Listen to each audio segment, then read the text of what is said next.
Here we are. Happy Saturday. Doing a little bit of a stamped concrete today at a really cool house. Beautiful place. Really fine detail work. What we're going to do here to start off, going to mix up some of our fancy dancy powdered bentonite. So I keep mine in a little tub like this. It's about $15 for a 50-pound sack of this stuff. And I'm going to put in about 3 measuring cups worth of powder here. Something like, about like that. And all I'm going to do to mix it here is agitate it with my water. Something like this. And I'll probably get this bucket about 3/4 full, half to 3/4. Ultimately ending up with a pancake batter type consistency by the time this is all mixed. I always mix this at the start of the job before I start setting my hoses up, because sometimes it has to sit for a while with the water to reach its ultimate consistency. If you just throw it in the bucket and add water right away, sometimes it doesn't mix up quick enough. It needs a little bit of time to do its thing. Similar to using like a slick pack product almost. So I'll just do a little bit of agitation here with water pressure. La-di-da. Most important thing with this stuff is don't let it get in the pore area. It'll remain in a mud-like state forever. So if you don't dispose of it responsibly out the end of the hose, you could end up with a nasty back charge. So aside from that, that's kind of the Achilles heel of this product. You just have to be really careful with it. As far as priming effectiveness, this is by far the best thing I've ever used, and we've tried most everything out there. So go with this right now. That's a little bit thin actually. I'll let it sit over time because it will thicken up. Maybe I'll put a little bit extra powder in this just to be safe. I don't like it too thin or it'll get a segregation plug. It's better to be a little bit on the thick side rather than on the thin side. So a little more powder. And a little squirt here. And I'm going to start laying some hose out here. Come back and check in when this is ready. Maybe do a little bit of a tour of what we're doing today here in a minute. So, all right, so we're just about ready to go here. Just getting the mixer truck turned around. Let's do a little quick tour of the property. This is all going to be stamped concrete. Look at this house. Beautiful. Beautiful windows. We go all the way to the back of the property here. We got 150 feet of hose. And around the corner.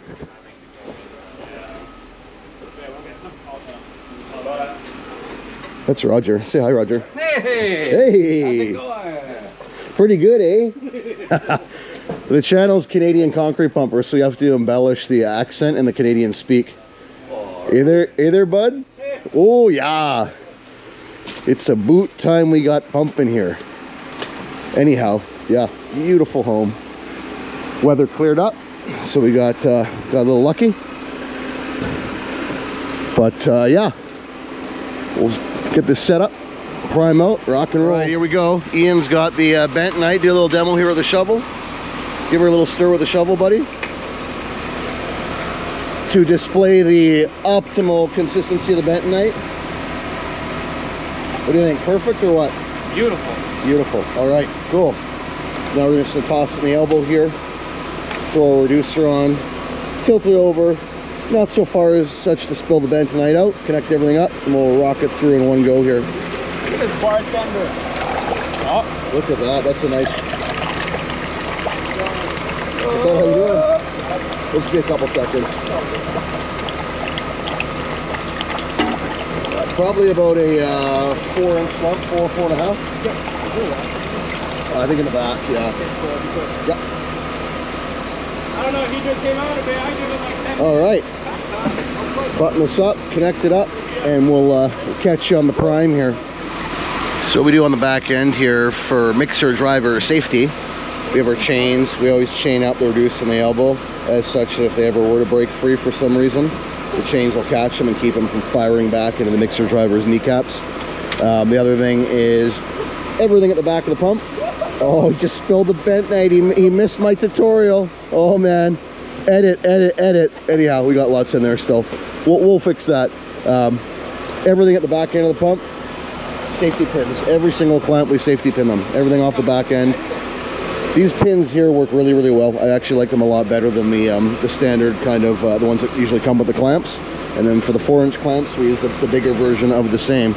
So what we're gonna do, we're gonna tilt this reducer down, but not so far that the bentonite spills out.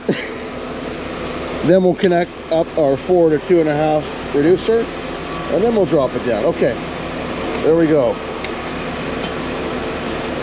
We are at a roughly 5-degree inclination from the ground. I'm gonna hold the camera in my teeth while we hook this up. I'm really doing it in my teeth.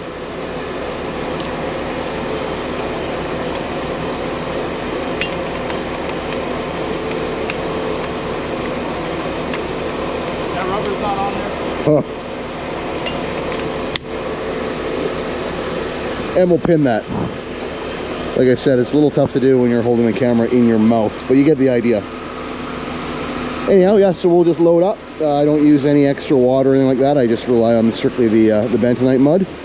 And I'll prime through at a nice slow pace, like 25% volume. I've never had good results priming fast. Could be the mud in our area. I know some guys like to prime through a little quicker, but whatever works for you.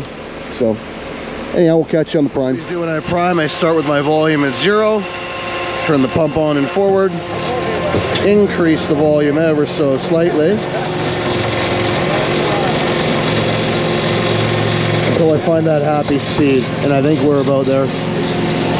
And I'll put my auger in the proper direction too. I should do that. Fix it. Okay, here we go. Okay. Normally I would catch the stuff in the buckets, but Ian says we have room on the ground to spread it. So we're just going to spread the bentonite on the ground. 2.5-inch hose today. Normally we would use 2-inch line, but this is not our regular supplier. So given that we don't work with them that much, I just used 2.5 just to be on the safe side. Don't have any problems. So I just slowed it down a little bit. It was getting a little bit crunchy in the hose back there. So just slow it down a little bit here. Here we go. And I don't know if I like this hose on this stair tread. I'm going to stop here and I'll kick it over. There we go. And we will reconvene priming. Recommence, I should say.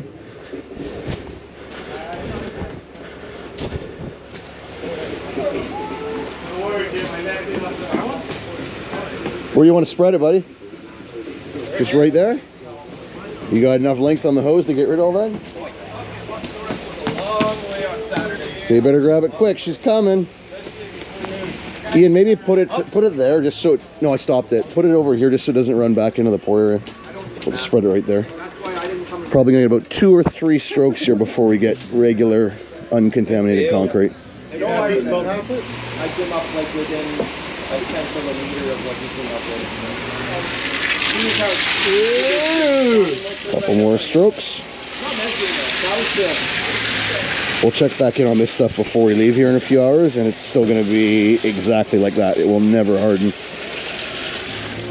Roger, do you like bentonite in your finished concrete? Oh, the elephant goo. Yeah, elephant goo.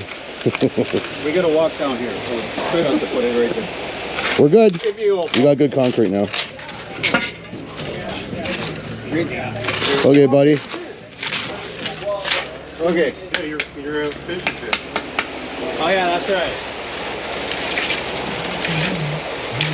I'm going to record for 20 seconds precisely, and then I'll actually do some work.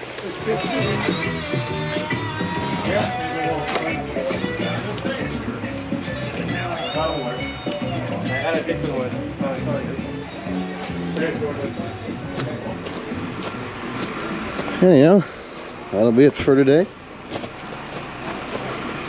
It's my old shirt that I threw in the bag at the shop like 4 years ago. One of them. It's been a good shirt. Yeah, it was like $8 back in the day. We have a communal clothing bin at our yard. Every 2 to 3 years I clear out my closet.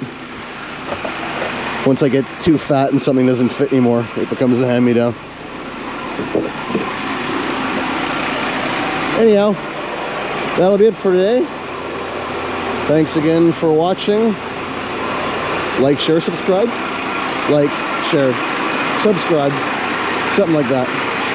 Over and out.